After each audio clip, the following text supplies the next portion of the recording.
Hello नमस्कार, मी रश्मी तुमचं खूप सारं स्वागत करते आपल्या चॅनलच्या एका नवीन व्हिडिओमध्ये। आज व्हिडिओचा विषय थोडासा वेगळा आहे। सगळ्याच महिलांसाठी आजचा व्हिडिओ खूप जास्त हेल्पफुल ठरणार आहे, खास करून कामाला जाणाऱ्या महिलांसाठी। त्यामुळे व्हिडिओ शेवटपर्यंत नक्की पहा।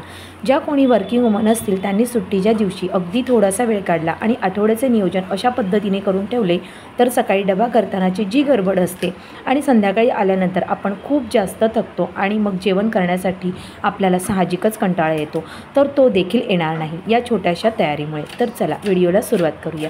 आठवड्याचे नियोजन करताना मी सर्वात प्रथम कांदा खोबऱ्याचं वाटण करून ठेवते।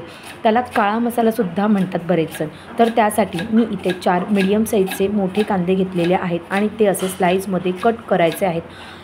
कांदा तुम्ही कसंही कापून घेऊ शकता, कारण की आपल्याला नंतर त्यांचं वाटणच करायचं आहे। तर त्यामुळे इथे मी कांदा कापून घेतला आहे। त्याच्यानंतर सुकं खोबरं थोडंसं किसून घेतलेलं आहे। किसून मी ठेवतच असते नेहमी, त्यामुळे ते घेतलेलं आहे आणि लाल रंग येईपर्यंत कांदा चांगला भाजून घेतला आहे। त्याच्यामध्ये मीठ ॲड करायचं नाही। त्याच्यानंतर कांदा लाल झाल्यावर मी खोबरं ॲड केलेलं आहे आणि ते सुद्धा थोडंसं तेल टाकून अगदी खरपूस दोन्ही वस्तू मी भाजून घेतलेल्या आहेत।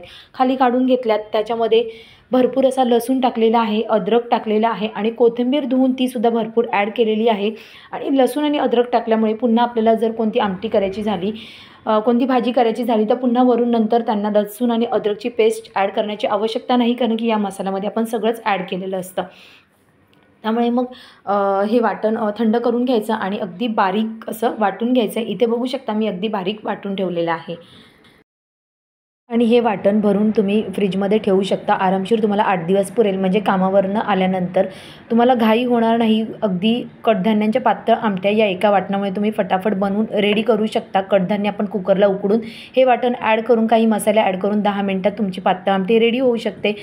शेवग्याची आमटीसुद्धा अगदी पटकन तयार होते। अगदीच कोणी फरमाईश केली तर भरलेलं वांगंसुद्धा या वाटणामध्ये काही मसाले ॲड करून कुकरला पटकन 10 मिनिटामध्ये भरलेलं वांगंसुद्धा तुम्ही बनवू शकता। फक्त या एका वाटणामुळे तुमचं आठवड्याभराचं काम सोपं होईल आमट्यांचं। त्याच्यानंतर इथे हा जो लसूण दिसतोय तुम्हाला, हा पण मी पूर्ण आठवड्याभराचा सोलून ठेवते। एक तर सोलून ठेवल्यामुळे काय होतं, आपल्याला कधी डाळीला फोडणी द्यायची झाली ना तर ती पटकन देऊ शकतो आपण। लसूण सोलल्यामुळे परत लसूण सोलत बसावं लागणार नाही। सुक्या भाज्यांना लसणाची फोडणीची गरज असते, तर त्यावेळेला पटकन आपण घेऊन सुक्या भाज्यांनासुद्धा वापरू शकतो। तर असा मी स्टीलच्या डव्यामध्ये भरून ठेवते, जेणेकरून त्याचा वाससुद्धा येणार नाही आणि तो छान टिकेल देखील 8 दिवस। तर असा मी सोलून आठवड्याभराचा ठेवून देते। त्याच्यानंतर आपल्याला दाण्यांचं कूट लागतं। सकाळी डब्याला सुक्या भाज्या बनवतो आणि सुक्या भाज्यांना शक्यतो आपण दाण्यांचं कूट वापरतो। तर त्यासाठी मी इथे खरपूस बारीक गॅसवर शेंगदाणे भाजून घेतलेले आहेत। बारीक गॅसवर भाजायचे म्हणजे मग ते छान खरपूस भाजले जातात आणि त्याची साल काढून मी इथे जाडसर असा कूट रेडी करून घेतलेला आहे, म्हणजे सकाळी गडबड होत नाही आपली। कूट बनवण्यासाठी हा रेडी असेल तर पटकन 10 मिनिटात भाजी शिजली की आपण कूट ॲड करू शकतो। हा सुद्धा मी फक्त आठवड्याभराचा बनवून ठेवते, कारण की जास्त बनवला ना की तो मग नंतर मऊ पडायला सुरुवात होते, म्हणून मग मी फक्त आठवड्याभराचाच बनवून ठेवते। आता इथे बघू शकता मेथीची भाजी अगदी साधी लसूण मिरचीवर मी बनवलेली आहे आणि थोडंसं दाण्यांचं कूट ॲड केलं आहे, म्हणजे अशी भाजी आम्हाला आवडते, तर तीसुद्धा पटकन होऊ शकते। त्याच्यानंतर मी इथे सुकं खोबरं घेतलेलं आहे आणि हे देखील मी भरपूर असं किसून ठेवते।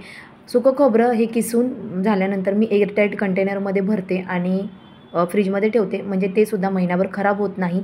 आणि जेव्हा कधी आपल्याला नुसत्या सुक्या खोबऱ्याच्या गरज असते, काही सुक्या खोबऱ्याच्या आमट्या असतात जे आपण लसूण खोबरं आणि कोथिंबीर टाकून बनवतो, तर त्यावेळेला पुन्हा आपल्याला गडबड असेल तर सुक्कं खोबरं हे किसत बसावं लागणार नाही, कारण की त्यालाच खूप वेळ लागतो। म्हणून असं जर डब्यामध्ये भरून तुम्ही ठेवून दिलं तर हे आरामशीर महिनाभर टिकेल आणि जेव्हा कधी तुम्हाला गरज असेल तेव्हा आपण पटकन घेऊन वापरू शकतो।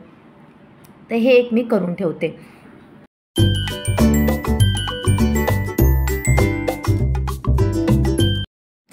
तर हे सगळं झालं वाटणांचं नियोजन। आता भाज्यांचं नियोजन मी कसं करते आठवड्याभराचं, मी काय करते, सगळ्या भाज्या एकदम आणून ठेवते आणि त्या व्यवस्थित नीट करून ठेवून देते। जसं की इथं तुम्ही इथे मिरच्या बघताय, एका डब्यामध्ये मी टिश्यू पेपर आथरलेला आहे। मिरच्या आणल्यानंतर त्या मी धुते, त्याची देठं काढून घेते, त्यांना पंख्याखाली छान सुकवते आणि अशा डब्यामध्ये मी भरून ठेवते। त्याच्यामध्ये खाली मी टिश्यू पेपर मुद्दाम आथरला आहे, का तर मॉइश्चर पकडून पाणी धरून ओलावा येईल त्यांना, मग मिरच्या खराब होण्याचे जास्त चान्सेस असतात, म्हणून मग मी त्यांना टिश्यू पेपर आथरलेला आहे, जेणेकरून त्या मॉइश्चर येणार नाही आणि त्या खराब देखील होणार नाही आणि जेव्हा कधी गरज लागेल तेव्हा त्यांना दूध बसावं लागणार नाही, पटकन घेऊन आपल्याला वापरता येतील। तर हे मी करून ठेवते. आठवड्याभराच्या मिरच्या मी आणून अशा भरून ठेवते. त्याच्यानंतर शेवग्याच्या शेंगा आहेत त्या पण मी स्वच्छ धुवून घेतलेल्या आहेत. कट करून त्याच्या फोडी करून ठेवते. त्या डब्यामध्ये अशा घालून ठेवते, म्हणजे जेव्हा कधी गरज लागेल त्यावेळेला पटकन ते घेऊन त्यांची आमटी बनवता येईल. पुन्हा परत त्या आणि त्या सुकल्या पण जाणार नाहीत आणि छान टिकतीलसुद्धा, म्हणून मग मी ते असं करून ठेवते. लिंब घेतलेली आहेत. लिंबसुद्धा आणून ठेवते, म्हणजे ऐन टायमाला कधी गरज पडली की आपल्याला पळापळ होते, लिंब कधी भेटत नाहीत.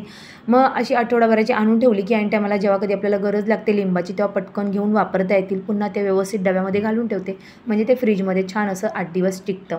त्याच्यानंतर जी काही डब्याला बनवायची भाजी असते, सकाळी आपल्याला गडबड असते, त्याच्यामुळे मग ही भाजी जी आहे, ज्या सगळ्या सुक्या भाज्या आपण बनवतो सकाळी डब्याला, त्या मी आता नीट करून स्वच्छ करून डब्यामध्ये भरून ठेवते. जसं की मी गवार मोडून ठेवलेली आहे, इथे बघू शकता. ती डब्यामध्ये भरल्यामुळे ती चांगली 4-5 दिवस आरामशीर टिकेल, काहीही होणार नाही.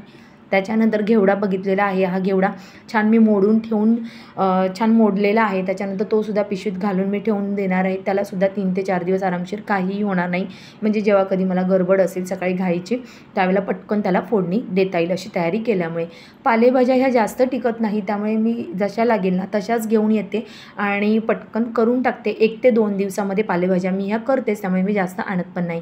तर इथे मेथी दिसते, ती मी मेथी आणलेली आहे, मला उद्या लगेच करायची म्हणून ती निवडून मी पिशवीमध्ये भरून ठेवली आहे, म्हणजे मला पटकन ती करता येतील. त्याच्यानंतर आमटीसाठी इथे वाटाणे घेतलेले आहेत, ते सुद्धा मी सोलून डब्यामध्ये भरून ठेवते, म्हणजे मग गरज लागेल तेव्हा ते घेता येतात. कॉर्न थोडेसे सोलून ठेवलेले आहेत, म्हणजे संध्याकाळी कधी भूक लागली, मुलांना लागली, आपल्याला लागली, तर पटकन कॉर्न असे सोललेले असतील तर डब्यातनं काढून ते छान मिठाच्या पाण्यामध्ये उकडून त्याचं कॉर्न चाट आपण रेडी करू शकतो, किंवा सकाळीसुद्धा मुलांना टिफिनला देऊ शकतो. तर ते सुद्धा मी रेडी करून ठेवते, म्हणजे हे सुद्धा 8 दिवस आरामशीर टिकतं. कोथिंबीरसुद्धा धुवून मी स्वच्छ करून ठेवून देते पंख्याखाली सुकवून वगैरे, म्हणजे ऐन टायमाला कोथिंबीर धुत बसावं लागत नाही आणि ती असेल रेडी तर पटकन आपण कट करून वापरू शकतो. तर इथे मी तुम्हाला एक डब्याची भाजी, झटपट होणारी डब्याची भाजी रेडी करून दाखवणार आहे, अगदी 10 मिनटामध्ये. जे की आपल्याला सकाळी गडबड असते, तर त्यावेळेला ह्या सगळ्या छोट्या छोट्या तयारीमुळे आपण ती पटकन कशी करू शकतो हे इथे मी तुम्हाला दाखवणार आहे. लसूण सोलून ठेवला होता आपण, त्यामुळे मी इथे लसूण पटकन घेतलेला आहे. मिरच्या इथे धुवाव्या लागणार नाहीत, त्याचं देठ काढावं लागणार नाही, कारण की आपण ऑलरेडी ते केलेलं आहे. त्यामुळे आता इथे मिरची मी कट करून घेणार आहे. लसूण ठेचून घेतलेला आहे आणि हे छान मी आता फोडणीला देणार आहे.